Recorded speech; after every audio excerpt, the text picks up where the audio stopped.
Salut à tous les amis, c'est Jérémy, j'espère que vous allez bien. Bien, la semaine dernière, il n'y avait que Yohan sur la chaîne, ça a fait une pause, vous avez pas vu ma tête et je pense que ça vous a fait du bien. Mais je suis de retour pour vous jouer de nouveaux tours, la vanne de merde. Et bien évidemment, comme tous les lundis, nouvel épisode de tome 1. Oui, je sais, dans mes précédentes vidéos, j'avais dit qu'il y en aurait moins, mais là, je sais pas pourquoi en ce moment il y en a plus. Et aujourd'hui, on parle du tome 1 de Vigilance, My Hero Academia Illégal. Bien, tu te doutes bien que c'est un shonen des éditions Kiyun, hein, comme My Hero Academia. Le concept original est de Kohei Horikoshi, hein, c'est le gars qui fait My Hero Academia. Au scénario, nous avons Hideyuki Furuhashi et au dessin, Bettencourt. Je sais pas qui c'est ces gars, mais ils ont fait My Hero Academia Illégal. Et bien sûr, tu veux savoir de quoi parle ce petit manga? Et bien, je vais te le dire tout de suite. Kohashi est un jeune étudiant fan d'All Might, aka le plus puissant de tous les héros de l'univers My Hero Academia. Le gars est un justicier et non un héros. Les justiciers dans l'univers de My Hero Academia sont considérés comme des super vilains, malgré qu'ils combattent le crime, hein. Et il utilise son pouvoir de glissade pour rendre service autour de lui.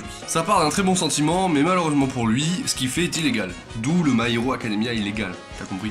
Son sens de la justice l'amène à former une équipe avec un grand costaud qui kiffe la bagarre et une jeune chanteuse pop star qui kiffe être une star. À eux trois, ils se lancent à l'attaque contre un trafic de drogue avec des effets extrêmement dangereux. Mais là où les héros agissent en respectant la loi, pour les justiciers, la seule devise est la fin justifie les moyens. Bien comme tu l'as compris, c'est un spin-off tiré du manga My Hero Academia. Ça se passe très exactement avant que Izuku rencontre All Might et son nouvel alter. Et moi, comme je suis extrêmement fan de My Hero Academia, j'ai surkiffé ce tome 1. Alors ce qui est cool, c'est qu'on redécouvre l'univers de My Hero Academia, mais dans le sens, on est hors la loi. On suit les héros, donc qui sont des justiciers, non pas des héros. Ils n'ont pas de permis d'utiliser leur alter, donc du coup ils sont considérés comme des hors la loi. Et on suit ce petit groupe qui fait le boulot de héros tout en étant hors la loi. C'est super intéressant de voir comment la société de My Hero Academia a évolué avec l'apparition des alters. Parce que si vous voulez, dedans on nous raconte que au tout début, il y avait des gens qui sauvaient d'autres gens grâce à leur alter, qui étaient justiciers parce qu'ils n'avaient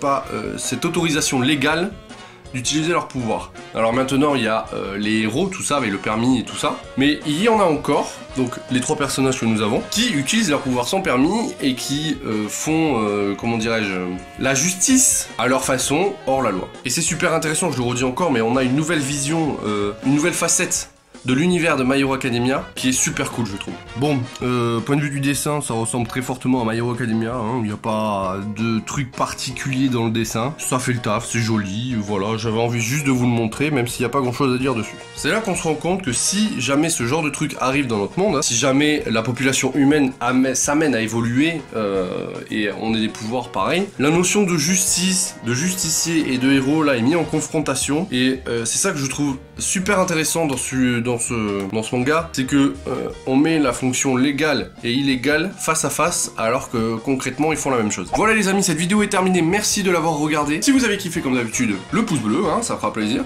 On n'hésite pas à réagir dans les commentaires, me dire ce que vous avez pensé de ce manga si vous l'avez lu. Bien comme d'hab, je le dis et je le redis à chaque fin de vidéo, les réseaux sociaux, les liens sont dans la description. La chaîne Twitch, on arrive très bientôt, même si j'ai des petits problèmes.